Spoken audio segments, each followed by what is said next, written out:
Graças a paz, povo. Estamos aqui, dar início a essa conversa, a esse podcast. Pode crer, o podcast aqui do nosso Ministério de Jovens, JFC. Estamos hoje aqui com a ilustre presença, nosso amado querido pastor Renisvan. Para nós possamos poder conversar aqui durante esse dia, essa oportunidade, poder conhecer um pouco mais, podermos entender como tem sido essa caminhada, tudo isso, e nos aproximarmos ainda mais. A ideia é que sejamos cada vez mais próximos, e esse é realmente o intuito desse podcast. E aprender, né? Aprendermos ainda mais, aprender aquilo que nós podemos absorver o quanto mais desse servo de Deus, né? Que é o pastor Renisvan. Pastor, seja muito bem-vindo, é uma satisfação, é um privilégio muito grande ter o senhor aqui conosco, nesse primeiro episódio do Pode Crer. Amém. Graça e paz a todos, é um privilégio fazer parte desse primeiro podcast, o Pode Crer, do JFC. Estamos aqui para somar, para contribuir, para refletirmos, debatermos sobre assuntos que são do interesse de todos, outros assuntos talvez um pouco que polêmicos, mas todos vão se somar para o nosso aprendizado, a nossa caminhada de maturidade na vida cristã. Estamos aí abertos para receber as perguntas, na direção do Senhor buscarmos reflexões e respostas, e com certeza vai ser abençoador na vida de todos nós. Amém. Pedro está aqui também. Pedro, faça as honras.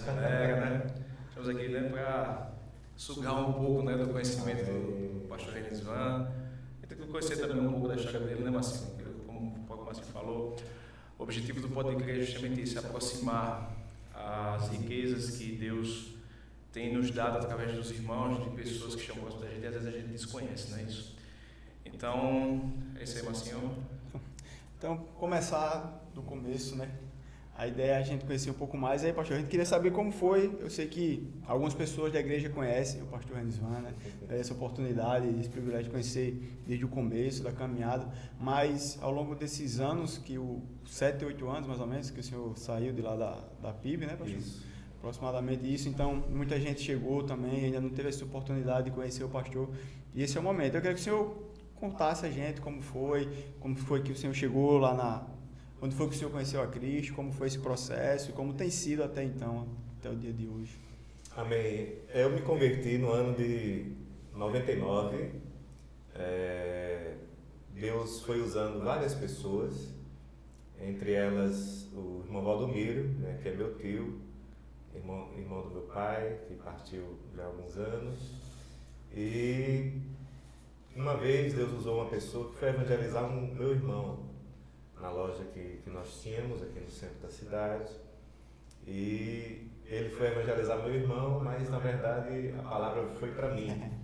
Eu estava por perto ouvindo, e uma palavra tão simples, mas quando é revelada pelo Espírito Santo faz toda a diferença. E ele falou para o meu irmão que nem todos eram filhos de Deus, mas criaturas. Uma pessoa só se tornava filho de Deus a partir da conversão, do novo nascimento. Aquela palavra veio como uma flecha que acerta o alvo e tirou minha paz, porque o Espírito Santo me convenceu que eu era apenas criatura e não filho.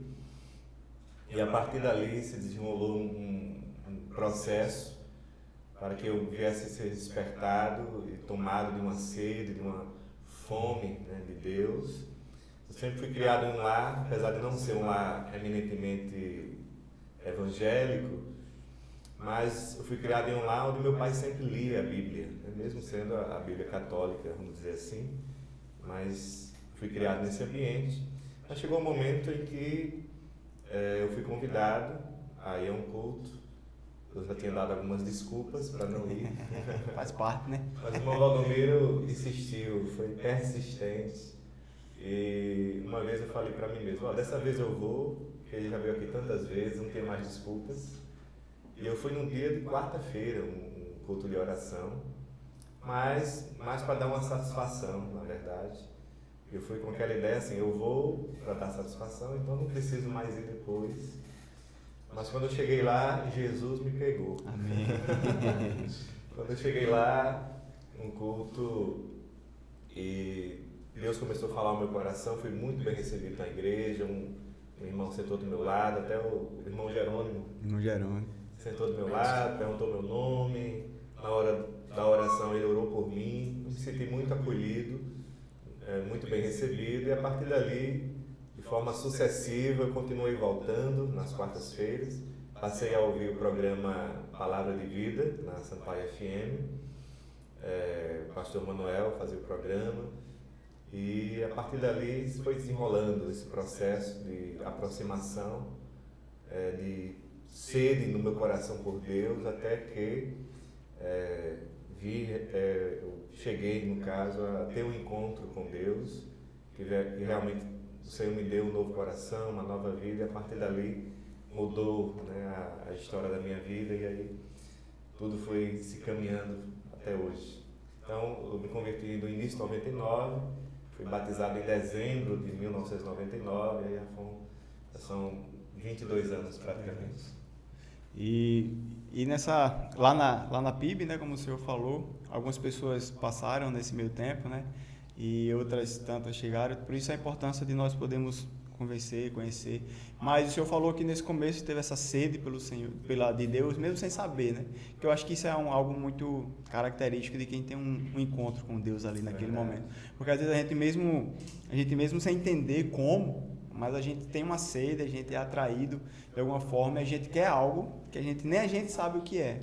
E quando a gente começa a buscar, a ler mais a palavra, a gente começa a ver isso. Então, isso é importante, porque muitas pessoas às vezes passam por isso e não entendem, né? Mas isso é maravilhoso. Eu acho um dos momentos mais importantes, esse momento de conversão. Que é quando a pessoa tem essa consciência dela, que é uma consciência que é inconsciente. Porque ela sabe de que ela precisa e ela vai buscar algo. E é muito, muito massa isso. E aí, pastor, ao longo desses... Chegou lá na igreja e depois, como foi que o senhor começou a sentir entender que era o chamado, que o senhor tinha esse chamado a pastor?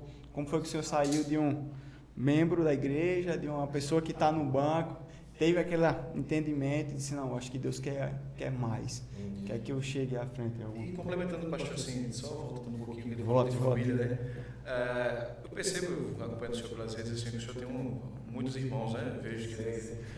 E uma curiosidade, assim, o senhor falou que veio de um lar católico. Né? E seus irmãos, assim, eles também se converteram a Cristo, ou só o senhor que seguiu esse lindo caminho do Evangelho? No caso, começou um processo na verdade, meus pais tiveram 8 filhos, né, 5 homens, 3 mulheres. Eu sou mais ou menos o filho do meio, vamos colocar assim. E dos 8, a primeira a se converter foi a minha irmã mais velha, através da sogra, que já servia ao Senhor, já partiu. Ela era de uma outra igreja, mas aí a minha irmã se converteu na Congregação Cristã do Brasil. E a partir dali ela começou a convidar os outros irmãos para visitar a igreja, isso lá em Arapiraca.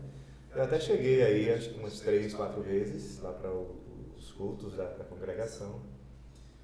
Até ponderei um tempo onde ficaria, se na Congregação Cristã ou na Batista. Mas aí, assim, Deus começou essa obra, salvou minha irmã, depois fui eu, depois um irmão meu em Arapiraca, que hoje é tenente, também se converteu com a minha cunhada. Meu irmão mais velho também se converteu na Assembleia. Esse outro meu irmão que é tenente é da Igreja da Graça. Aí depois o meu irmão Reinaldo também se converteu na Igreja Batista.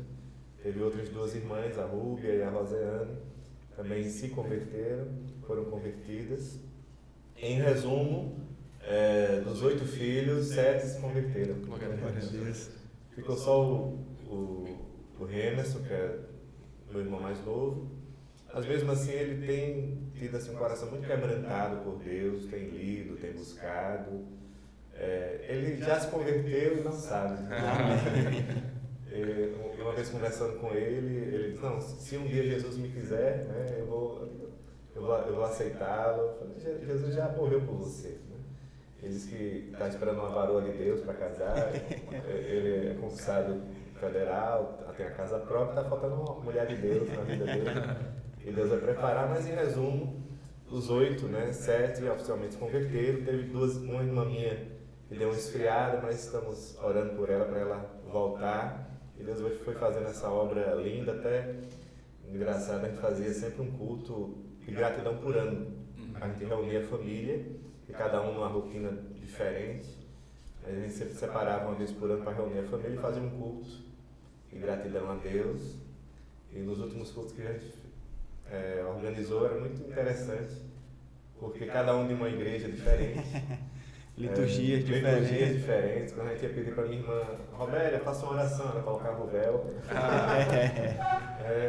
O meu irmão Robério dá a palavra, canta, no playback, o meu irmão Robério é da Igreja da Graça também, assim, fala bem também. Mas é um culto, assim, com liturgias diferentes, mas o que nos une é muito mais forte do que diferenças em um só espírito, né? De denominações, né? E isso que é maravilhoso. Amém. E, então, pegando esse gancho, a gente vê que, a gente falar daqui a pouco essa questão do pastoral, mas a gente vê da importância de começar em casa, né? Sim. Porque o Senhor começou pela irmã do Senhor e hoje praticamente todos os irmãos. Aquele que ainda não entendeu ainda como o Senhor fala, mas ele já conhece a verdade, ele já tem acesso, ele tem buscado. Então, a gente começa a ver que, na verdade, o chamado, independente de qual, começa de perto, né? Nós somos chamados de dentro para fora, né? Então, a importância de nós estarmos vivendo esse evangelho, levando esse evangelho por de casa, até o tempo que Deus nos levar para, seja lá o chamado do Senhor, né? Propriamente dito, chamou de pastor, para ser pastorear. Então, eu queria então saber realmente como foi se foi uma surpresa, se foi algo meio que de repente, que pegou sua surpresa, se foi algo que foi amadurecendo, a ideia que veio amadurecendo, desde quando o senhor chegou assim que chegou na igreja, o senhor disse, rapaz, viu o pastor pregando, disse, rapaz, será? É isso que eu quero para a minha vida, Na verdade, assim que eu me converti, desde o início, onde surgiu oportunidades para servir, eu abracei todas as oportunidades. Eu lembro que, assim que eu conheci a Renata, através dela também, ela foi uma ponte para que eu viesse a conhecer, a me enturmar na igreja, construir laços de amizade na igreja. E naquele tempo a líder dos jovens era a Cibele, né? Não sei se o Marcinho lembra da Cibele. E ela estava organizando com os jovens uma peça teatral. Eu estava com 2 meses de convertido. Aí alguém olhou para mim e disse, olha, ele tem uma voz boa para a peça, vamos chamar ele. Mas eu aceitei o desafio, eu fiz até a primeira peça com o Olegário, a gente entrando com a fala e tal. E a partir dali eu fui recebendo oportunidades, por exemplo, o programa Palavra de Vida, que eu tanto ouvi pela rádio. Teve uma ocasião que o Agnaldo, né, o Neno Matias, foi chamado para fazer o programa. Naquele tempo era meia hora, ainda 30 minutos de programa. Ele me convidou para dar uma palavra e eu aceitei. Aí foi a minha primeira palavra, vamos dizer assim. E ele falou para mim, olha, você vai ter 15 minutos para pregar, para levar uma reflexão. E eu preparei, fui pesquisar textos bíblicos e tal. E quando cheguei na rádio, um nervosismo, né? Só o controlista lá, eu vendo, a minha primeira vez na rádio. E a minha preocupação, 15 minutos, não posso passar. E aí eu fui, quando o irmão Neno Aguinaldo mandou eu iniciar o momento, minha preocupação com o relógio, eu li o texto, saudei as pessoas, li o texto, comecei a falar, o que eu tinha preparado, e olhando ali no esboço, e falando. Quando eu terminei tudo, quando eu olhei no relógio, tinha passado 5 minutos. E aí, mas são experiências assim que marcaram. Depois eu tive a oportunidade nos Atletas de Cristo, e no tempo o pastor Adinaldo comandava, tinha muitos jogadores do CSE, outros jovens iam nas segundas-feiras. Eu me dei uma oportunidade e eu ministrei uma palavra em 2 Crônicas 32, ainda lembro. E a partir dali eu fui recebendo outras oportunidades para o programa Voz Batista, que era nos domingos pela manhã, na Sampaio AM. E aí fui recebendo oportunidades para ficar na portaria, na recepção. Depois liderei por alguns anos a congregação em Palmeira de Fora. Fui diácono, fui auxiliar de célula, líder de célula, supervisor de célula, vice-moderador da igreja por vários anos. na ausência do pastor Manuel, acabava pregando sempre na igreja, o substituindo, vamos dizer assim. Quando o pastor Manuel me convidou para ser vice-moderador, ele colocou que todo domingo à noite eu tinha que estar em terno. E eu não tinha terno. E aí, no primeiro domingo, lógico, eu fui no sábado e aluguei um terno nessas lojas de casamento. Aluguei um terno e para ir no domingo à noite dirigi o culto, na segunda devolvi, paguei. Aí no outro domingo, olha, terno de novo. Aí eu sei que eu fiquei 3 meses alugando terno. Todo domingo. Todo fim de semana. Diga de comprar 3. Até que eu tive a maravilhosa ideia, por que eu não comprei antes? E aí eu comprei terno e fiquei despreocupado em relação a isso.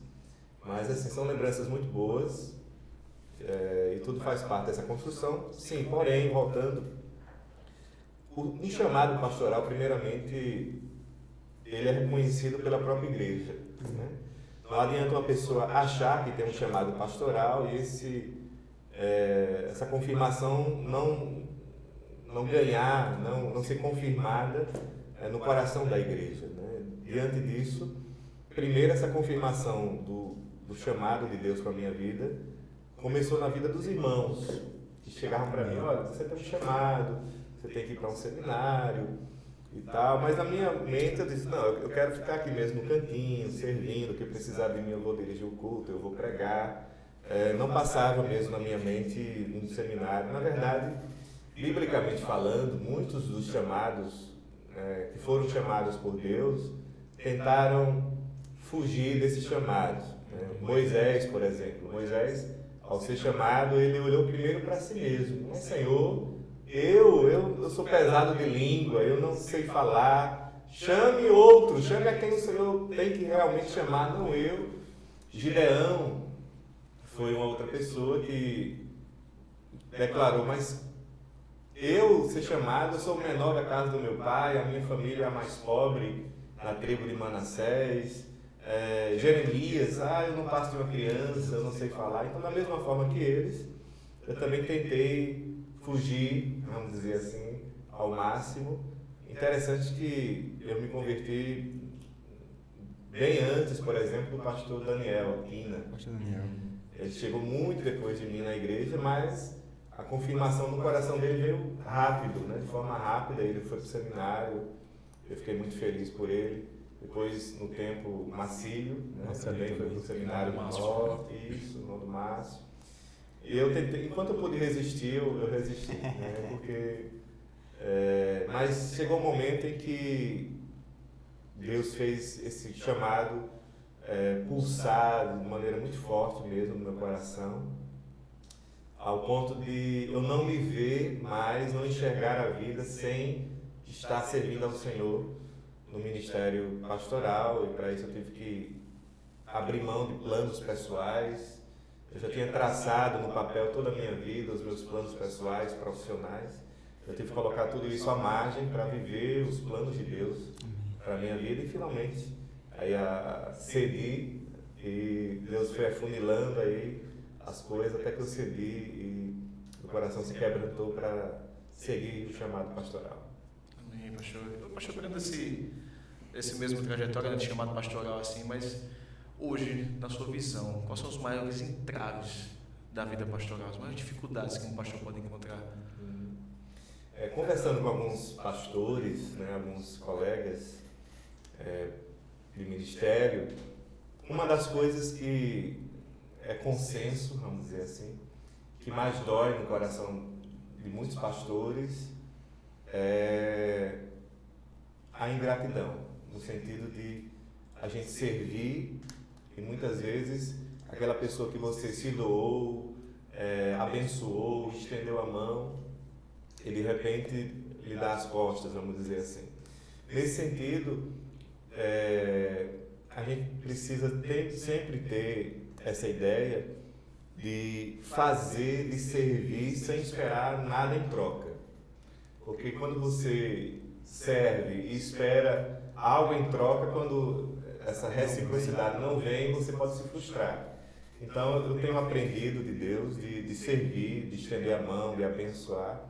A Bíblia diz que devemos fazer tudo primeiro como faríamos para o Senhor, né? E não para homens.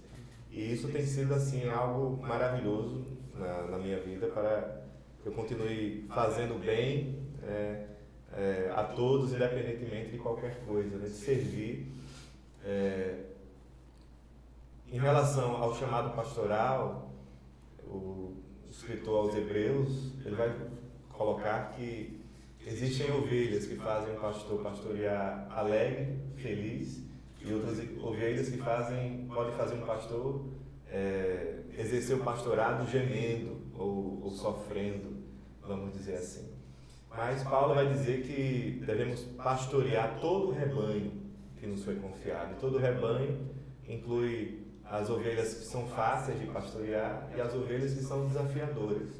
Porém, como pastor, nós temos que ter a maturidade também de, no momento em que uma ovelha pensar diferente de nós, ou não concordar conosco, com a nossa opinião, um pastor maduro, ele não pode ver aquela ovelha como adversária, como rival, como inimiga, né?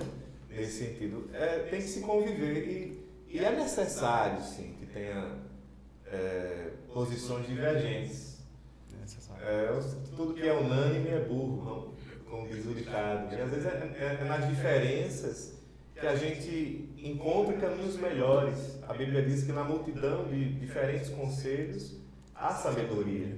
Então, mas o pastorado em si é um desafio, é uma grande responsabilidade. Você tem diante de si um rebanho para conduzir. Eu lembro-me agora de Salomão, quando ele assume o trono, deixado por Davi, seu pai. E Salomão, ele poderia pedir muitas coisas a Deus. O Senhor aparece a ele em sonhos e diz: me pede o que você deseja. E ele poderia ter pedido muitas coisas, mas ele disse: Senhor, eu só peço uma coisa, sabedoria, para liderar, para pastorear, para comandar esse numeroso povo.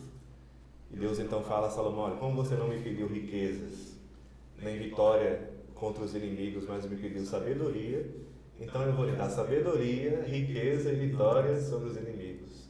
Então a sabedoria para saber lidar com as pessoas, sabedoria para ser um pacificador da igreja. O pastor nunca deve jogar gasolina, né? Ou seja, ele deve pacificar, ele deve ser um bombeiro na igreja para apaziguar os ânimos. Ele deve ser um pacificador no sentido de quando uma ovelha estiver com diferença com outras, a Bíblia diz que o Senhor nos deu o ministério da reconciliação, de reconciliar vidas, para que venha reinar a paz na igreja. Tem o cajado também, né? Para chocar. O cajado, né? Ou seja, até nisso, até para o pastor repreender e falar, até nisso tem que ter sabedoria. Tem uma ovelha lá da Igreja Batista Vida, que ele estudou lá no Diante do Trono, e o pastor Márcio Baladão, algumas pessoas falaram para ele que até o pastor Márcio, aquela maneira mansa de ministrar e tal, e até na hora dele repreender alguém, mesmo ele tem essa sabedoria, né, de falar com a pessoa e a pessoa aceitar a repreensão e ainda agradecer. Ou seja, tudo isso é sabedoria que vem do alto, para que a pessoa possa conduzir bem o rebanho, ser bênção na vida do rebanho. E assim, o Senhor diz: dar-vos-ei pastores segundo o meu coração, que vos apacentem, né, com ciência, com inteligência. E a minha oração constante tem sido essa: Senhor, faz de mim constantemente um pastor, né, segundo o teu coração, que possa ser sempre bênção na vida das pessoas e tocar, né, em outras vidas. O senhor falando aí essa questão do pastoreio, né, da dificuldade de lidar com pessoas, eu não sei, mas hoje em dia a gente vê essas divergências de uma forma muito... Porque hoje em dia ninguém pode mais divergir de ninguém, né? Hoje em dia é tudo muito polarizado, então hoje em dia a questão de submissão, muitas vezes as pessoas acabam esquecendo, que eu acho que é algo primordial, né? Uma relação, principalmente uma relação espiritual de pastor para a ovelha, não pode faltar. Então, eu queria ver, eu via muito, às vezes minha avó falava antes, né? Minha avó, quando o pastor falava alguma coisa, mano, acabou. Você não podia questionar o pastor. Era assim, essa geração, a gente vê essa geração assim, era assim, falou, acabou, é autoridade, pronto. E a gente vem vendo, o passar do tempo, a gente vem vendo isso mudando. Em alguns pontos, isso é benéfico, né? Como o senhor colocou aqui, às vezes consegue chegar em lugares um pouco mais distantes, com cabeças que pensam. Mas eu acho que a linha entre o questionamento e a insubmissão, ela está justamente é muito fina, né? Então, isso requer uma maturidade. Eu penso assim, não sei se... Eu creio que para a gente poder saber parte dessa maturidade. Eu queria ver como é que o senhor vê essa questão de submissão hoje.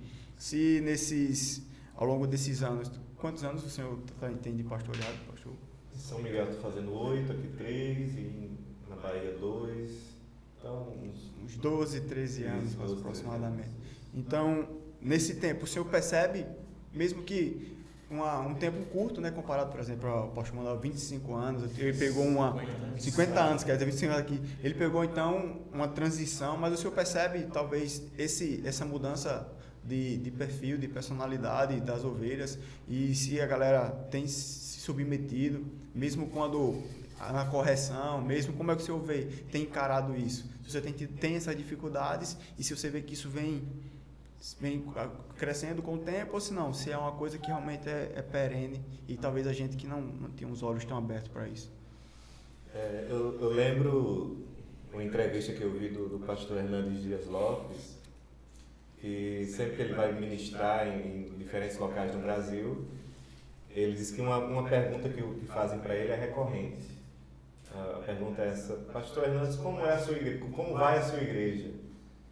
E ele diz que sempre dá a mesma resposta. Ele diz assim: a minha igreja, por um lado, vai muito bem, por outro lado, a minha igreja vai mais ou menos, e por outro lado, a minha igreja vai muito mal.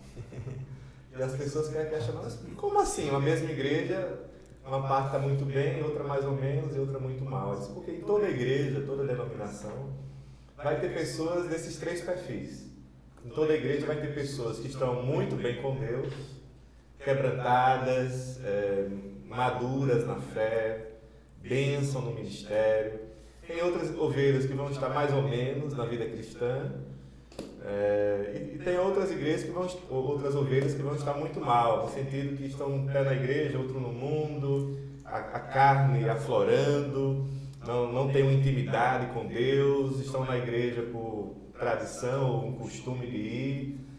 Então sempre vai ter esses três perfis. Então na igreja sempre vai ter, como diz João, os filhinhos, aqueles que ainda são imaturos, estão começando, outros que são jovens, que estão no meio aí na caminhada de maturidade, e os pais, no sentido de ensinar, de ter maturidade na fé. Interessante algo que eu tenho percebido ao longo desses anos, que tem ovelhas que já aconteceu comigo e com os demais pastores, de ovelhas que por um tempo começam a sentar no primeiro banco, né? Tá todo culto, senta no primeiro banco, aí quer dizer que está tudo bem, né? Ela está feliz na igreja e tal. Depois de um tempo começa a sentar no meio, né? E a gente já estranha, sempre sentava aqui na frente, agora está lá no meio. Aí depois de um tempo, dependendo do que está acontecendo, ela senta lá no último banco. E aí se o pastor não intervir, quando olhar para o último banco, ela não vai mais estar. Então isso me lembra aquela parábola da dracma perdida, que a dracma foi perdida dentro de casa. Então tem coisas que se perdem ou vão se perdendo na caminhada dentro da nossa casa. E se a gente não intervir, como aquela mulher que ir procurar e com diligência, varrer até encontrar e trazer de volta a dracma perdida, se a gente não atuar de forma célere, de forma rápida, essas pessoas realmente vão acabar saindo. E a gente tem que ter essa percepção, essa sensibilidade para perceber e pastorear não é só púlpito, né? Vai muito, transcende púlpito. O púlpito é importantíssimo no ministério pastoral, Mas pastorear é estar próximo das ovelhas, estar presente em todas as áreas da igreja, com os líderes, visitando, porque na proximidade que a gente vai ouvir as demandas, as necessidades e vai poder ser bênção na vida das pessoas. Tem pastores que são muito bons de púlpito, de oratória, mas são péssimos na área relacional. Relações públicas. Nas relações públicas. Então, é necessário, sim, ser usado por Deus no púlpito, mas muito mais também na área relacional, de estar perto das ovelhas, de estar ouvindo as ovelhas. E aí, nesse tete a tete, a gente vai também lidar com pessoas que são menos maleáveis, que são mais difíceis, às vezes, que são hipersensíveis. E toda pessoa que é hipersensível é um poço de orgulho. São pessoas que não aceitam, que ninguém trisque, que ninguém questione, que ninguém fale algo que a pessoa não concorda. Então, essas pessoas a gente tem que ter essa sensibilidade de chegar junto, de conversar, de orar.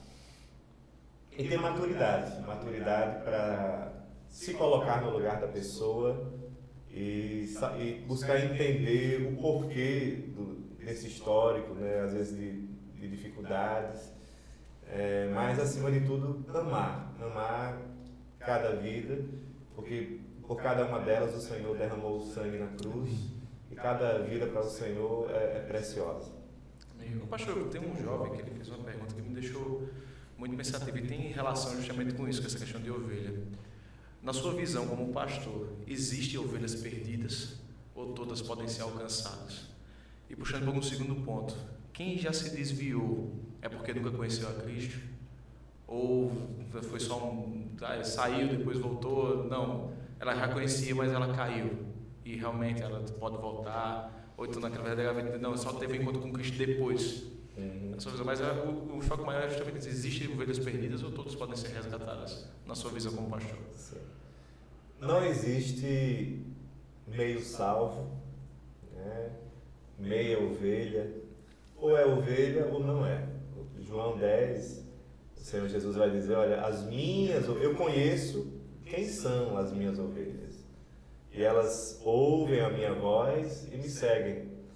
Então, e para se tornar ovelha, pressupõe, lógico, um novo nascimento, a pessoa é selada, habitada com o Espírito Santo, nasceu de novo. Mas entre o nascer de novo e alcançar a maturidade, isso aí vai demandar muito tempo para algumas ovelhas, outras alcançam de forma rápida. E entre o novo nascimento e a maturidade, tem pessoas que passam por crises, que se desviam do caminho, perdem o foco e tal. Mas uma vez que a pessoa é ovelha, eu lembro, por exemplo, biblicamente, o exemplo de Pedro. Pedro, entre os apóstolos, ele tem esse histórico de uma pessoa que era ovelha do Senhor, mas ele passou por um processo também de maturidade, no sentido de ser brigão, no sentido de querer se colocar acima dos demais, no sentido de dizer, olha, ainda que esses te neguem, eu jamais te negarei, ou seja, eu sou mais crente do que eles. Aquele momento de agir por impulso, muitas vezes. Em um momento, lá em João 6, Jesus pergunta aos discípulos, quem o povo diz que eu sou? E eles dizem que o Senhor é Elias, que é Jeremias, que é um dos outros profetas. E ele pergunta, e vocês? Quem eu sou para vocês? E aí Pedro toma a palavra e diz, tu és o Cristo, né, o Filho do Deus vivo. Aí o Senhor elogia Pedro, olha, parabéns Pedro, não foi carne e sangue que te revelaram, mas o meu Pai que está nos céus. O ego dele inflou, né? Era para ele ficar caladinho, já tinha ganhado o dia. Né? Ficava por ali, né? Mas o Senhor começa a falar da cruz, que ele teria que ir para a cruz. E aí Pedro intervém. Senhor, pare de falar isso não vai acontecer de jeito nenhum. Não vamos deixar que isso aconteça. Aí Jesus chega para Pedro e diz: para trás de mim, Satanás, porque não cogita das coisas de Deus, mas dos homens. Ou seja, era melhor ter ficado calado, né? Ele ia para a cama com aquele elogio, mas foi com uma grande crítica. Então, ele oscilava entre atitudes ótimas e atitudes lamentáveis, nesse sentido. Mas a gente vai, por exemplo, ver Pedro em momento de imaturidade, mas nega Jesus. Mas lá na frente a gente vai ver um Pedro no Pentecostes maduro, pregando, e 3.000 almas sendo acrescentadas à igreja. E a gente vê a visão de Jesus acerca de nós. O Senhor, Ele não nos vê apenas como estamos hoje. Quem sabe uma ovelha que hoje está fria, que hoje está meio lá, meio cá, que está com dificuldade na igreja, na fé. O Senhor não nos enxerga como apenas estamos hoje, mas Ele também consegue nos ver lá na frente.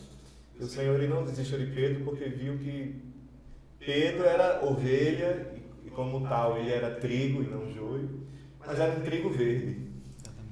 Era um trigo que ia amadurecer e ia se tornar uma bênção lá na frente.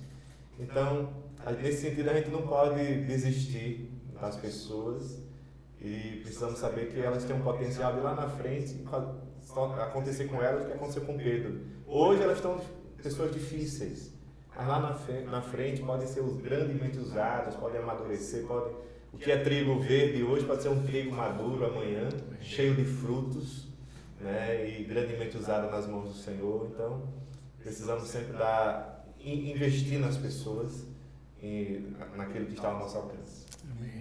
Eu acho massa essa história de Pedro, porque Pedro, em todos esses momentos, ele oscilava bastante. Mas uma característica dele que sempre me chama a atenção, que é a questão da obediência e a submissão. Em nenhum momento você vê Pedro sendo insubmisso. E eu acho que se nós buscamos a maturidade, eu acho que o princípio é exatamente essa questão, né?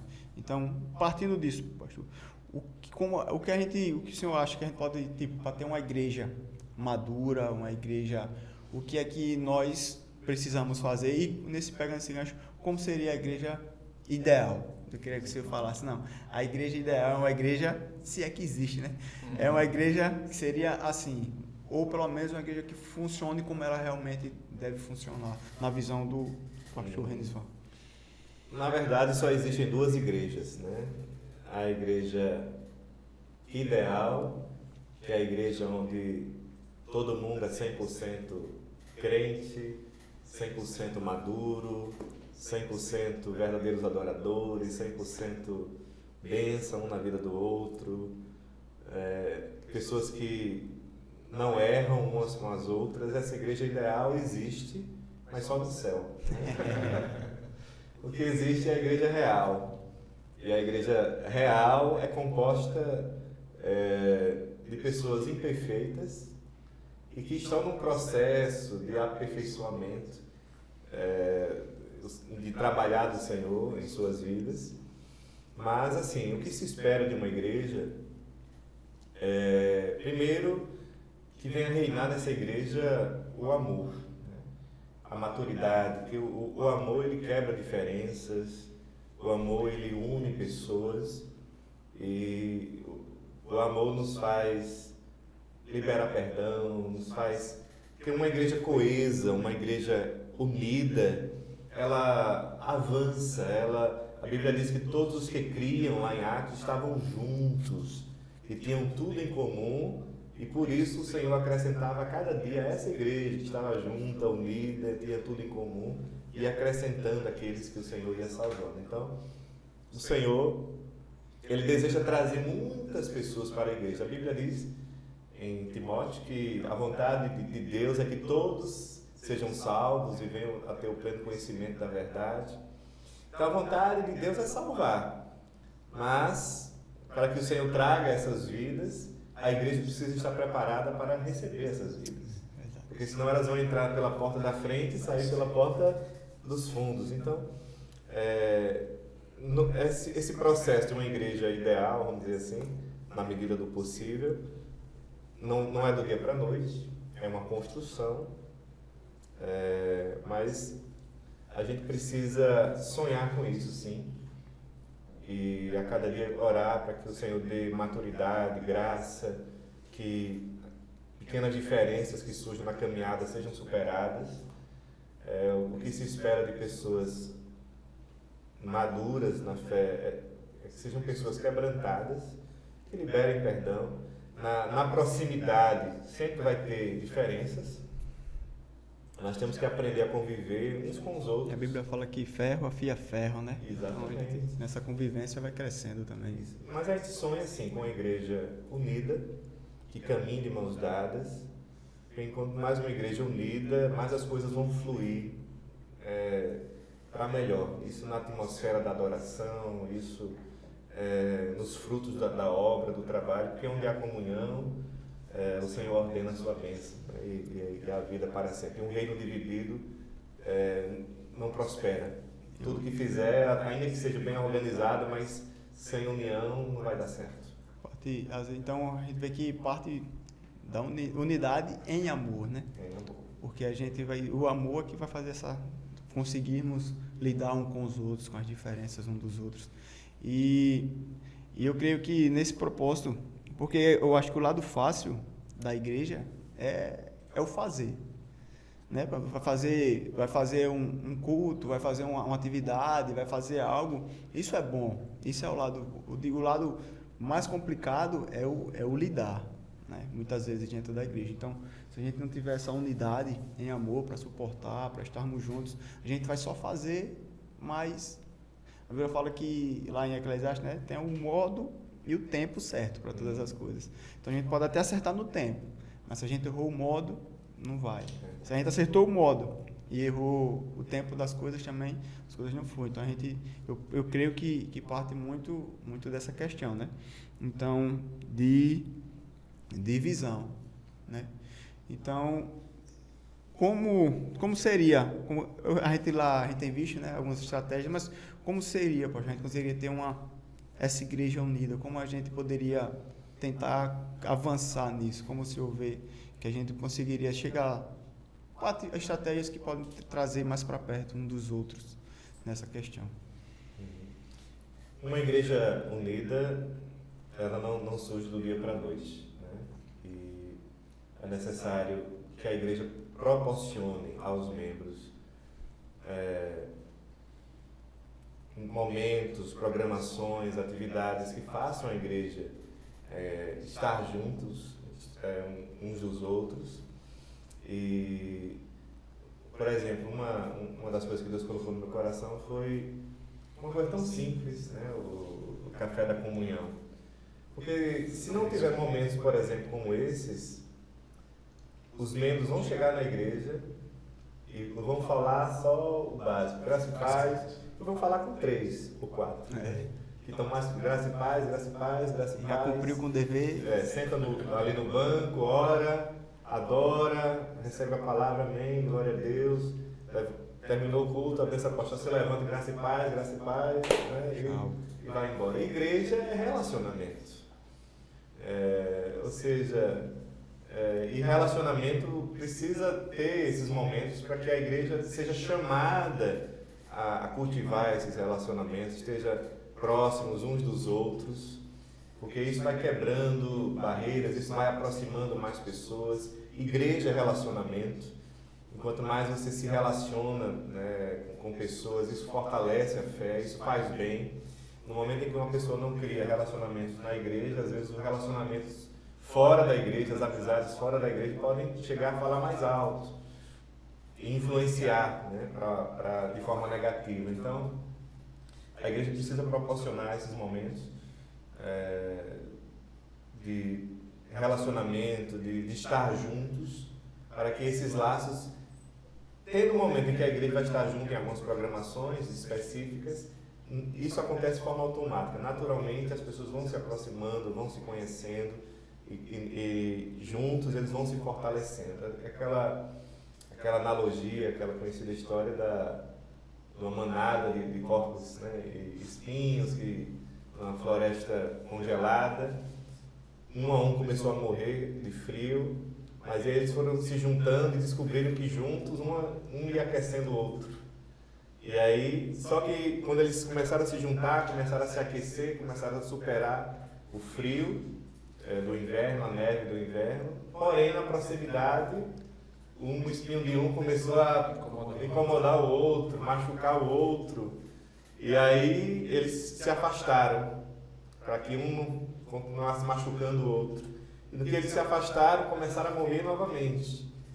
E aí eles voltaram novamente a se juntar, porém recolhendo, né, com todo cuidado, os espinhos, para que eles estivessem juntos, de forma que um não viesse a ferir o outro. Então, essa questão, a igreja estar junta, os membros estarem juntos, e sempre procurando ser bênção um na vida do outro, né, recolher os espinhos para não machucar ninguém. Amém. E conviver em harmonia. Pastor, assim, analisando a sua postura, né, como pastor, analisando todas as suas respostas até aqui perguntado, a gente vê, né, que muitas das desavenças que podem haver em algumas igrejas é justamente pelo posicionamento que uns não aceitam um do outro. E tratando até de um tema até um pouco polêmico para alguns, né, um tema que geralmente causa esse tipo de afastamento entre pessoas é justamente a questão sobre dons. Principalmente no nosso meio batista, isso até pouco tempo atrás, a gente falava sobre dons espirituais, era um tabu a ser quebrado, né? Hoje, a honra e glória do Senhor Jesus está sendo quebrado e tudo mais, mas a gente ainda vê muita resistência. Porque a gente sabe que no meio batista, muitas pessoas ainda se consideram, né, e respeitam totalmente, sensacionistas, né? Acredito que os dons ficaram lá para trás.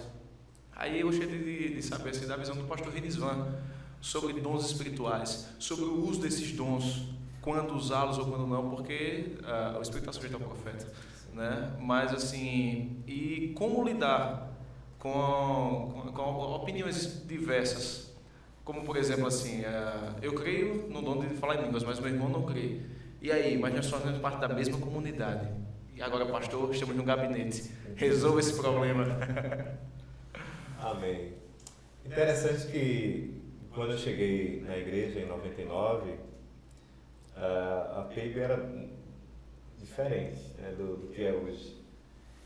Para vocês terem uma ideia, vocês que chegaram bem antes disso, bem depois disso, na verdade, na igreja não podia nem bater palma. Né? Quando alguém batia palma, o pessoal já olhava quem era.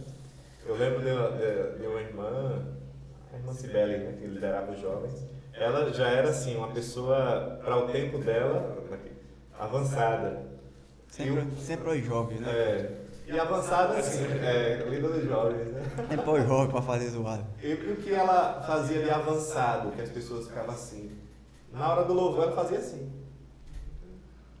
Levantava as mãos, mas para algumas pessoas, poxa, o que é isso que ela está fazendo? Está levantando as mãos, ou seja, era aquele policiamento, né? Ou seja, tudo que aquela questão, tudo que é novo assusta e tal.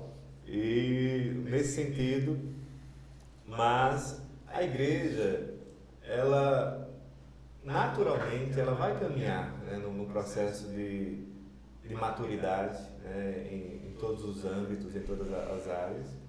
Existe sim essa questão do dom, o mais polêmico, né, vamos dizer assim, o dom de línguas.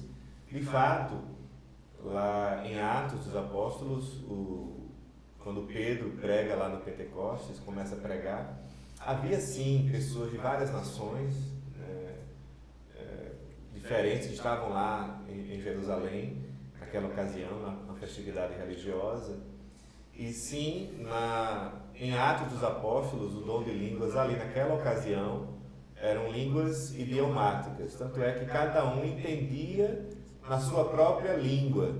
Alguns teólogos afirmam que eles ouviam os apóstolos pregarem, fez os apóstolos pregarem na língua deles, outros afirmam que eles pregaram na língua deles mesmo, mas os outros ouviam, cada um, a mesma pessoa em línguas diferentes. Tecla SAP, né? Cada um traduzia ali. Reunião da ONU. Da ONU, né? Tinha ali um ponto, né, de tradução.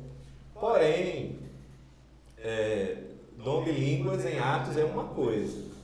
Dom de línguas em 1 Coríntios 14 é outra coisa diferente, né? Porque lá em 1 Coríntios 14, fala de línguas que não são idiomas humanos, e sim línguas estranhas aos homens. Eu vou ler aqui a palavra que vai dizer assim, Paulo vai dizer em 1 Coríntios 14, porque o que fala língua estranha não fala aos homens, ou seja, em idioma humano, senão a Deus, porque ninguém o entende e em espírito fala de mistérios.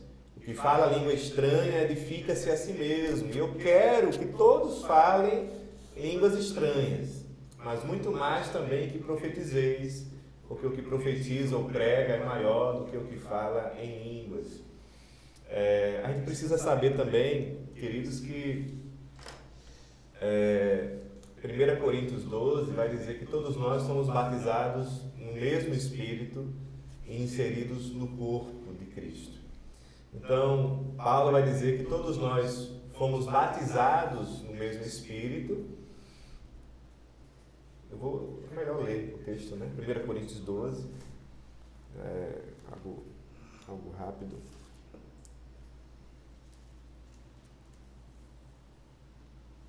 1 Coríntios 12, 13, pois todos nós fomos batizados em um Espírito, formando um corpo, quer judeus, quer gregos, quer servos, quer livres, e todos temos bebido do mesmo Espírito. Então Paulo fala aqui que todos na igreja foram batizados, né, no mesmo Espírito, e ele vai falar que o corpo não é um só membro, mas muitos membros. Porém, nesse mesmo capítulo, nesse mesmo contexto, Paulo vai começar a fazer perguntas retóricas, que a resposta é sempre não, né? Ele vai declarar, por exemplo, e a uns Deus pôs na igreja, primeiramente apóstolos, em segundo lugar profetas, em terceiro doutores, depois dons de milagres, depois dons de cura, socorros, governos, variedade de línguas.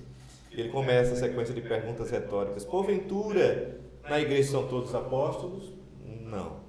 São todos profetas? Não. São todos doutores? São todos operadores de milagres? Não. Tem todos dons de curar? Não. Falam todos diversas línguas? Não. Interpretam todas? Não. Então procurai com zelo os melhores dons. Então, em relação ao dom de línguas, ele vai dizer que todos fomos batizados no mesmo Espírito, mas na verdade, nem todos, mesmo sendo batizados no Espírito, falavam em línguas, né? Tinham o dom de línguas.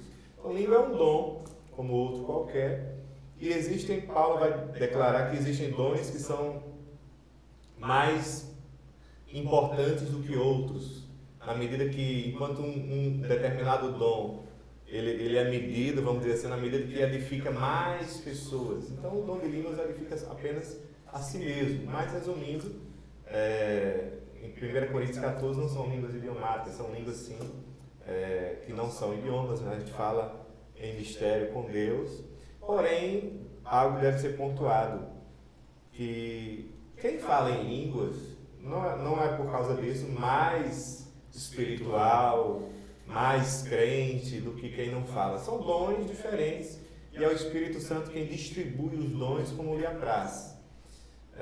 Mas o dom de línguas ele tem sim o seu lugar, porque quem fala também edifica a si mesmo, e nós cremos sim.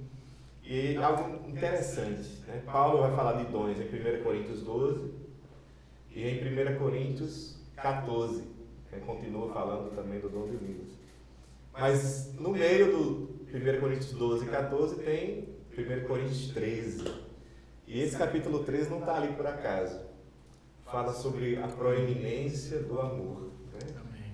Ou seja, ele falou assim, que estava tendo divergências acerca dos dons, e aí coloca justamente no meio o capítulo 13 para falar do amor, dizendo assim, olha, ainda que eu falasse, né, a língua dos homens, dos anjos, se não tivesse amor, nada seria, e vai dissertando ali sobre o amor, e no final ele vai dizer, agora permanecem a fé, a esperança e o amor, estes três, mas o maior destes é o amor. Paulo, na verdade, está ensinando que quando a igreja busca primeiro o amor, e o amor traz consigo a empatia, o respeito, a maturidade de se colocar no lugar do outro, quando a igreja busca o amor, aquele irmão que não fala em línguas vai amar o que fala, vai respeitar o que fala, né?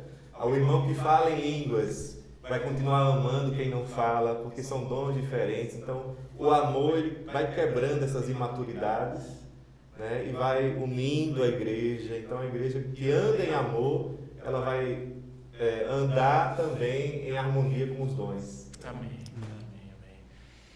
Ô, pastor, e já que a gente começou a tocar nesses assuntos, que sempre tem, né, essas discussões, porque são como o senhor falou, o senhor argumentou e contextualizou muito bem, mas tem pessoas também que contextualizam de outras interpretações. Mas, falando partindo disso, a gente vê aí, lá a Bíblia também falando sobre batismo, né? Sim. João fala que eu batizo com água, mas virá outro pós mim que os batizará com o Espírito e com fogo. E aí, partindo disso, quantos batismos o crente está sujeito, né? Eu passa. E como seria, como se dá? Porque alguns alegam, não, o batismo é uma coisa só. Uma vez você recebe o Espírito Santo e por causa disso você entrega a vida e por causa disso você se batiza e quando você já foi tudo. Outros dizem, não, há um batismo de fogo que é para o pecado, para matar, para a condenação. Outros falando que é um batismo de fogo, que é quando você tem uma noção, um derramamento que você tem uma consciência de pecado, e isso faz com que você... Então, como o senhor vê essa questão? Porque é um dos temas que hoje tem sido bastante discutidos, bastante falado, e a gente quer saber a visão do senhor quanto a isso, como é que o senhor pensa e vê a esse respeito também. Bom, Efésios, capítulo 4, e o versículo 5, Paulo vai escrever dizendo que há um só Deus, uma só fé, um só batismo. E, no caso, a palavra batismo, né, no grego, tem um sentido de entrar dentro de... Né? E quando o Espírito Santo entra dentro de nós, a Bíblia diz em 1 Coríntios 3... Efésios, né? Vai falar de que nós somos selados, Efésios 3 vai falar que somos selados com o Espírito Santo da promessa e com a vinda do Espírito Santo para habitar dentro de nós. O Espírito Santo naturalmente dentro de nós ele vai gerar novo nascimento, mudança de vida, vai nos dar dons para podermos servir na obra. E o que alguns chamam, depois de segunda bênção, é também uma obra do próprio Espírito Santo que já está dentro de nós, que ele pode nos reavivar, nos encher, nos fazer sentir de forma, vamos dizer assim, mais forte a presença dele. Lá, o Senhor, antes de voltar ao Pai, ele vai dizer, olha, ficai na cidade, até aqui do alto, sejais revestidos de poder, e os discípulos ficaram lá no cenáculo orando cerca de 10 dias, até que de repente eles foram cheios, né, do Espírito Santo. E é interessante que a minha primeira leitura como novo convertido na época, quando eu li esse texto, eu vi assim, veio um vento veemente, né, que encheu a casa, todos foram cheios do Espírito Santo e foram vistas entre eles línguas repartidas como de fogo. A minha primeira leitura, não sei de vocês, né? Eu imaginei uma língua pegando fogo assim, balançando. Um monte de língua assim, balançando, pegando fogo, né? Mas, na verdade, quando o escritor de Atos, ele escreve de língua queimando, na verdade era a língua dos apóstolos. Queimaram ao ponto de não conseguir ficar calado, né? Eu vou pregar agora e a língua deles queimou para testemunhar, né? Como Jesus disse, vocês serão minhas testemunhas, né? Quando forem revestidos do alto. E a gente vê que com essa língua queimando, né? Da chama do Espírito, Pedro prega e 3.000 almas ali se convertem. Então, nesse sentido, assim, eu vejo que sim, existe um só batismo.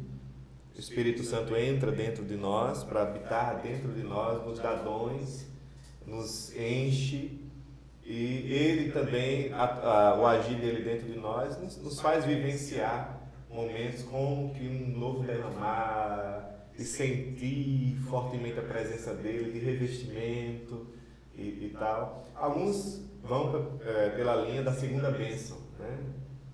Nesse sentido, essa segunda bênção seria o falar em línguas, vamos dizer assim. Porém, cá entre nós, a gente percebe que não é porque uma pessoa tem um dom, por exemplo, como de línguas, e nessas igrejas acontece muito isso, de preconceito, no sentido que quem fala em línguas começa a se ver acima do que quem não fala, como se que aquele que não fala tem algo errado com aquela pessoa, deve estar em pecado, né? Ou seja, e aí começa a ter como fosse um clima, né? uma atmosfera de opressão. As pessoas se sentem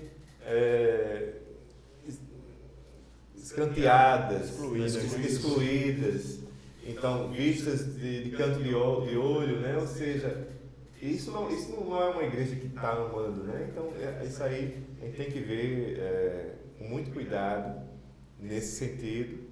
E nesse sentido assim, eu acredito que isso é uma segunda bênção. Respeito, sim, quem pensa dessa forma. Porém, não adianta ter alguns dons e andar na carnalidade. E não ter fruto. E não ter frutos, né? A árvore é conhecida pelos frutos.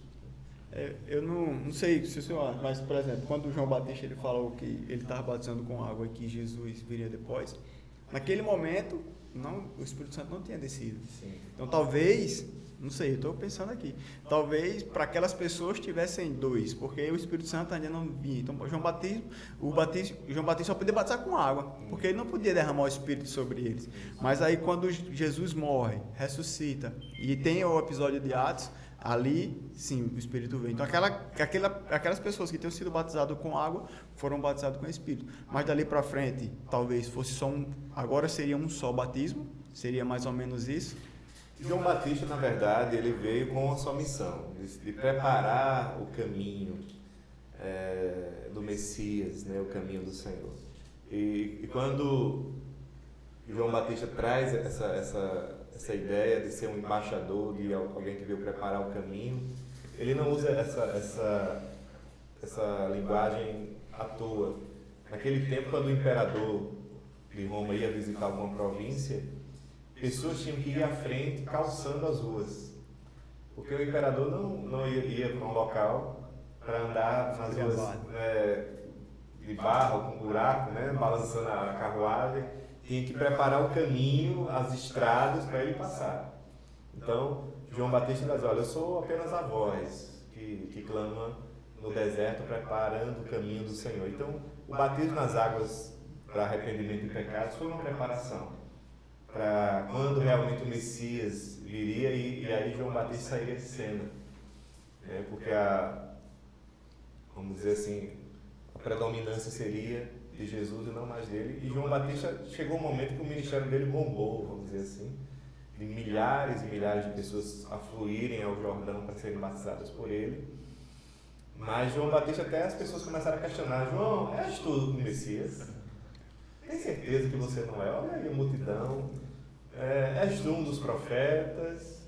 E ele sempre dizendo: olha, eu sei quem eu sou e eu sei quem eu não sou. Amém. Eu não sou Cristo. Né? Mas quem você é então? Eu sou apenas uma voz que clama no deserto. Eu batizo vocês só com água. Mas vem um aí depois de mim que é maior do que eu, e ele vos batizará com o Espírito Santo. Né? E esse que vem depois de mim é tão maior do que eu não sou digno nem de desamarrar a sandália dos seus pés. E aí quando ele vê à vista Jesus, ele vai dizer: eis o Cordeiro de Deus que tira o pecado do mundo. Então, nesse sentido, o ministério de João foi uma preparação para que o Messias viesse e realmente iniciasse, né, o seu ministério. Amém, pastor. A gente falando assim, mais um tópico assim que causa um pouco de polêmica, principalmente depende da forma como se é abordado, né? Sobre a adoração, pastor. Eu tenho aprendido ao longo desses anos, né, Deus tem me dado a oportunidade de louvá-lo, né, de técnica a gente não sabe nada, né, mas a gente busca, eu sempre falo com os meninos que a gente tem que buscar a unção de Deus. A gente usa os nossos dons dados por Deus, né, mas tudo tem que voltar para Ele. Então, quando eu acredito muito, e eu falo isso para os meninos, que o papel de um louvor para conduzir uma adoração é a gente se preocupar em ministrar primeiramente a Deus. E depois Deus decide se Ele vai ministrar a nós ou não, como vai fazer ou não, porque Ele é Deus. E não nos cabe pressionar a Deus para receber nada em troca dele. Então eu vejo isso e eu também tenho aprendido, pastor. Aí eu quero até a opinião do senhor também sobre isso, que o que falta muito nas igrejas como um todo é a percepção de que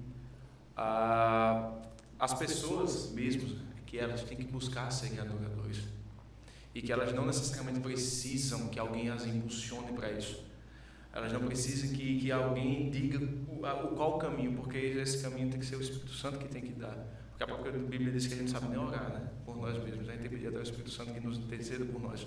Então, pegando esse gancho, eu tenho aprendido também que a igreja em si, nós, né, Marcinho, o senhor que são igreja, a igreja, nós, Você também povo, a gente tem que exercer nosso sacerdócio.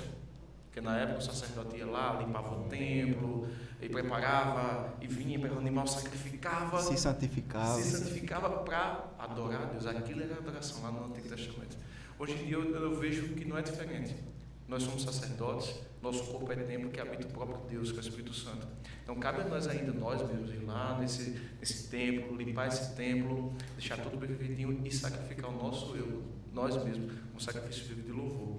Mas pegando esse gancho, pastor, eu queria que o senhor fizesse essa analogia assim, até que ponto o louvor estaria envolvido para trazer uma adoração para a igreja ou não, né? Qual o papel do louvor nesse trâmite todo que a gente pode falar, né, desse tema adoração, né?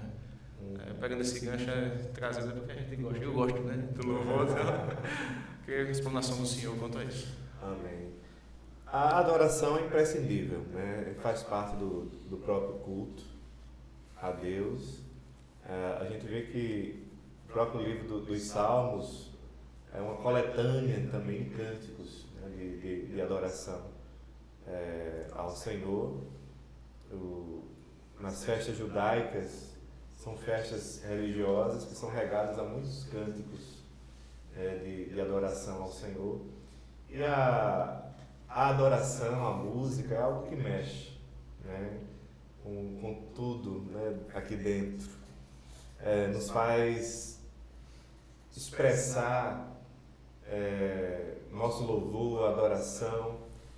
Tem adorações que são tão assim direcionadas na composição por Deus que é como se a gente não... aquela adoração casa exatamente com aquilo que a gente queria dizer, falar, expressar, e não sabia exatamente as palavras para usar. Então tem letras realmente que são que nos fazem declarar, verbalizar aquilo que a gente queria para Deus e toca, né, a nossa alma. A Bíblia diz que Deus ele habita entre os louvores do seu povo.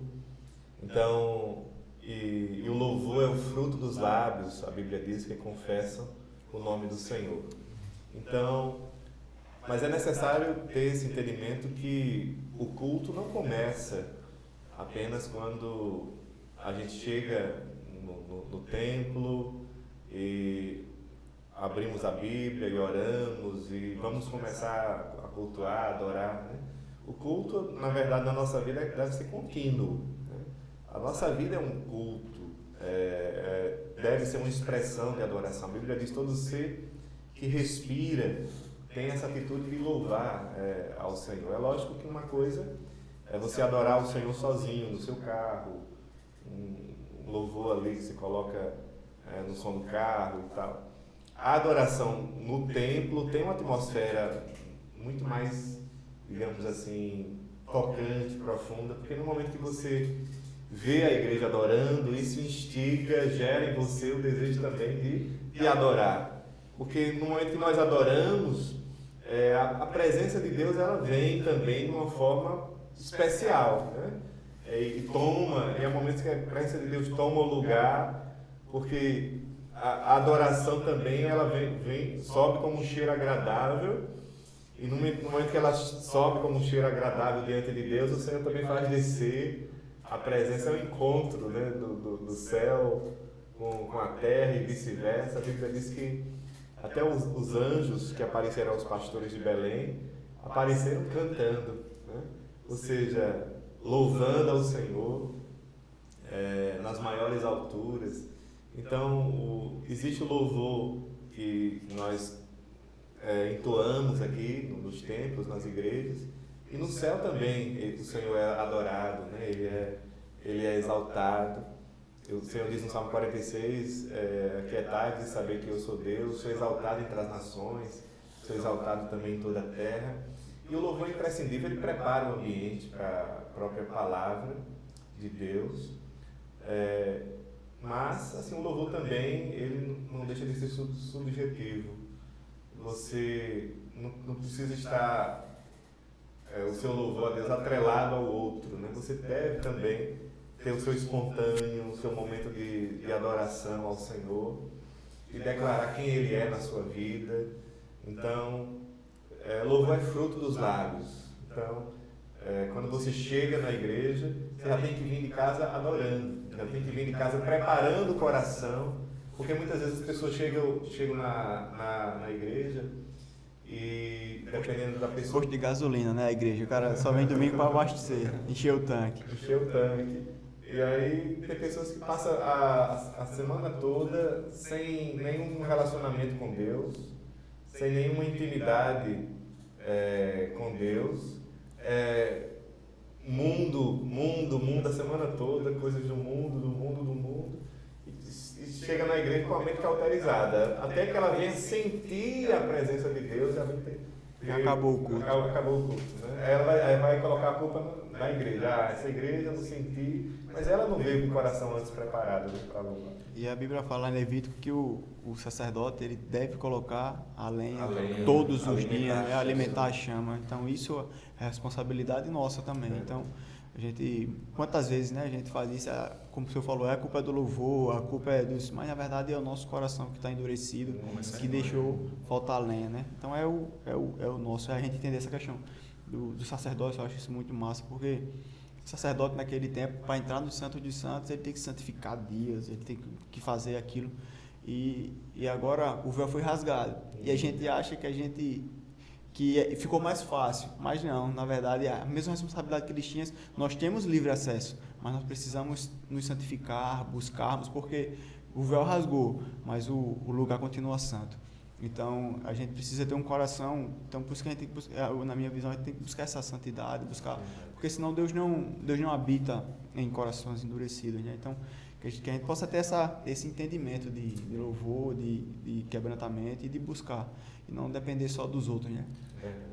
Só uma coisa que eu estava lembrando, pastor, falando que a adoração é muito subjetiva, na verdade. E eu lembro que, eu sei que a gente está com o tempo já caminhando para o fim, e mais uma coisa que eu fui falar por mim, não vou falar, né? Já fui criticado, né? Muitas vezes, assim, alguns louvores que às vezes a gente toca, que existem algumas repetições, que é o famoso worship, né? Hoje em dia, né? A gente já foi criticado. Algumas pessoas que, como o senhor já pregou, inclusive, na nossa igreja, né? Sobre assim, que a gente não deve impor a ninguém o jeito de adorar. Eu concordo plenamente com isso, mas eu rebati justamente nisso, né? Assim, rapaz, e os anjos lá em Apocalipse que cantam santo, santo, santo, santo, santo, santo, santo. Eu acredito sim que o louvor, ele rompe essa barreira, né? Por mais que você repita essa verdade, você fica repetindo aquela verdade, então vai chegar um momento que você está ministrando tanto aquela verdade que Deus vai se aproximar mais de você, com a presença dele vai te envolver, né? E a visão do Renisvan, do pastor Renisvan, quanto a esse estilo musical? Eu louvo a Deus, assim, uma das coisas que marcou o início da minha vida cristã foi naquele tempo do auge do Dentro do Trono. E foi um marco na Igreja Evangélica Brasileira, que eles já beberam da fonte, né, do Rio Song, né? Mas assim, veio assim, para quebrar paradigmas, para quebrar barreiras, e dá uma liberdade, né, na adoração. A gente respeita porque tem estilos que tem pessoas que realmente não se identificam. É algo pessoal de cada um, mas eu, assim, louvo a Deus, marcou muito a minha vida. Eu ainda tenho no meu carro o pendrive músicas antigas do Diante do Trono. Eu gosto de relembrar que são músicas que realmente tocam, que fazem bem, que me emocionam também, que me fazem ter um momento assim, maravilhoso com Deus. E eu louvo a Deus assim, pela forma, né, de Deus ter trazido essa visão. Porque realmente tem aquela questão de alguns hinos antigos, e cantou ali o refrão, tchau, né, acabou. E foi quebrando esse paradigma de estar repetindo, porque tem verdades que quanto mais você repete, parece que essa verdade é renovada na sua alma, no seu espírito, né? Isso é adoração, e como eu já tenho dito, quem tem problema com liturgia não é Deus, né? É o homem, né? Aquela conversa da mulher samaritana com Jesus. Senhor, olha, vocês judeus dizem que só em Jerusalém é o lugar que se deve adorar. Nós samaritanos adoramos nesse monte aqui, o Monte Gerizim. Qual é o lugar certo, a forma certa? E Jesus vai dizer, mulher, vai chegar a hora que nem nesse lugar, nem lá em Jerusalém, adorareis ao Pai, né? Mas todo aquele que o Pai está procurando de verdadeiros adoradores que o adorem em espírito e em verdade. Então, e Deus é tão maravilhoso que uma vez conversando com uma pessoa, ela chegou e me disse, olha, pastor, se só existisse a igreja presbiteriana de evangélica no mundo, eu nunca ia ser crente. Eu falei, mas por quê? Não, porque lá é muito cantor cristão, é aquela coisa parada, eu gosto de uma coisa mais agitada, de ter liberdade para glorificar, de adorar e tal. E eu me identifico nessas igrejas que têm mais liberdade na adoração. E já teve outra pessoa que me procurou e disse, olha, se só existisse, um exemplo, a Assembleia de Deus de crente no mundo, eu não queria ser crente, porque eu não gosto de gritaria, não gosto de louvor alto, gosto daquele hino calmo, né, para eu refletir, aquela atmosfera bem tranquila. E Deus sabe, né? E aí isso tem muito da multiforme graça de Deus, você não sabe. E graças a Deus por esse leque de igrejas, de estilo de adoração. Cada um não tem desculpa, cada um vai encontrar onde vai se identificar e Deus vai estar recebendo, sendo em espírito e em verdade, seja um cantor cristão, seja um louvor bem, né, agitado e tal, Deus vai receber da mesma forma. Amém. Pastor, tem um monte de coisa aqui para perguntar, mas a gente sabe o adiantado do tempo e a gente deixa para uma parte 2, né? O que não falta é assunto, mas glória a Deus por isso. Mas para a gente encerrar aqui, a gente quer fazer só uma espécie de um quadrozinho, que vou falar a palavra e o senhor vai dizer se na visão do pastor Renizão o senhor abençoa ou repreende. Não precisa, se quiser explanar, beleza, mas a ideia é só realmente dizer se o senhor realmente abençoa. São coisas simples, mas o senhor só vai dizer se abençoa ou repreende. Antes desse primeiro, vamos orar, né, para ele dizer que abençoa. Mas então vamos lá. Primeiro, namoro corte. Muito bem, eu abençoo. Lembrando que vamos botar lá na igreja, vamos botar lá na igreja. Não deve ser algo imposto. O casal tem que se identificar, né? Porque se o casal não abraçar a ideia, o namoro de corte corre o risco de ser só na frente dos pais. E quando tiver a sós, não ser tão de corte assim. Então, o casal tem que abraçar essa visão. E também, assim, não julgar de forma negativa o casal que não tem namoro de corte. Né? Então, é algo muito pessoal entre o casal e Deus, essa relação, mas havendo um consenso entre os dois de abraçar essa visão, bênção de Deus. Show. Então, falar em línguas. No culto. Abençoe. Questão do feminismo, que hoje é muito forte no Brasil. Aí repreendo. O feminismo ele cria uma visão bem antagônica, né, de homens e mulheres, como os homens fossem inimigos, né, das mulheres, de se degladiar, e coloca como algo depreciativo as feministas, tudo que é masculino, sem falar que o feminismo incentiva, né, em muito o lesbianismo entre as meninas. o aborto. Repreendo, é uma agressão à vida. O embrião é uma vida em formação, não é parte do corpo da mulher, porque o próprio feto, a criança ali, tem DNA diferente, digitais diferentes, então é uma outra vida. Então, repreendo, né? O aborto é uma Ideologia de gênero. Ideologia, repreendo. Parede preta, pastor, de igreja. Né? Abençoa. Lembrando que também tem que ter para chegar essa questão, uma igreja toda, tem que ter um consenso. Sim. Porque Deus não é Deus de confusão, é Deus de paz. Pode ser parede azul, parede verde, qualquer... Tendo consenso, né? E mulheres pastoreando, o que é que o senhor pensa? Sim, abençoa. A gente percebe que o chamado, ele é muito também reconhecido pela própria igreja. E tem mulheres, lembrando que, é bom pontuar isso, não é porque uma mulher casou com um pastor que necessariamente, automaticamente ela é pastora. Não. Chamado pastoral é individual. Às vezes Deus tem um chamado só para marido e não para esposa. Ela está ali para auxiliar no ministério, mas não necessariamente como pastor. Então, é bom fazer essa separação. E as próprias igrejas é que reconhecem esse chamado de Deus, essa confirmação do Espírito, que aquela pessoa tem um chamado, independentemente de ser homem, né, de ser mulher. E pelos frutos se conhece a árvore. Eu lembro muito daquele conselho de Gamaliel, dizendo assim, olha, quando os fariseus queriam perseguir a igreja, eles disseram, olha, tem um conselho.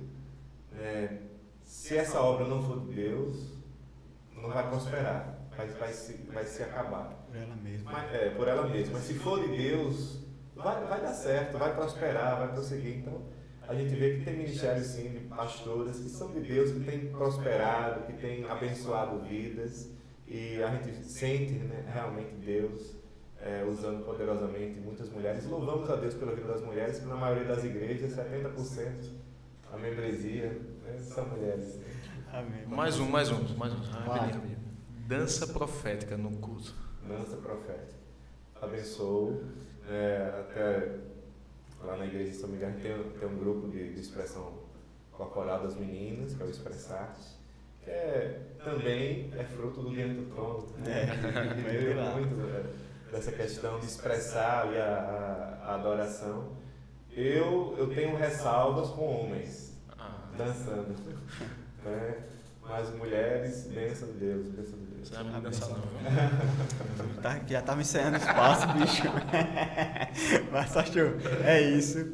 Obrigado aí, a gente fica feliz demais. Amém. Essa primeira parte aqui, esse primeiro episódio do Pode Crer. Primeiro episódio aí, mas glória a Deus, foi tranquilo, né? Mas glória a Deus, e pode ter com certeza virá mais outro episódio para a gente falar sobre mais assuntos, para a gente poder debater mais algumas coisas, aprender ainda mais. Mas desde já a gente agradece a oportunidade. Quando a gente chegou lá, falou com o senhor disse, não, vamos fazer, pode botar para frente. Isso foi muito importante para a gente e a gente fica feliz de saber que a gente pode contar com o pastor, né? De estar aqui nesse projeto. Então, desde já, muito obrigado e é isso. E só lembrando, antes que o pastor faça as considerações finais, você que não é inscrito, né?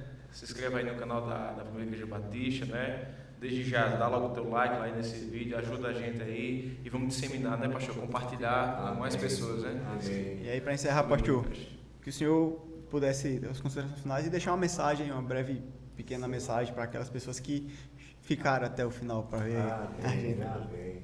Então, nós louvamos a Deus, primeiramente, pela vida de cada um de vocês, por toda essa equipe maravilhosa. Vocês não estão vendo, mas tem uma equipe que está aqui também, de sonoplastia, de câmera, de filmagem, auxiliando.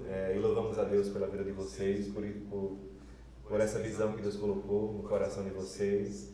É uma forma de fazer a igreja conhecer melhor, né?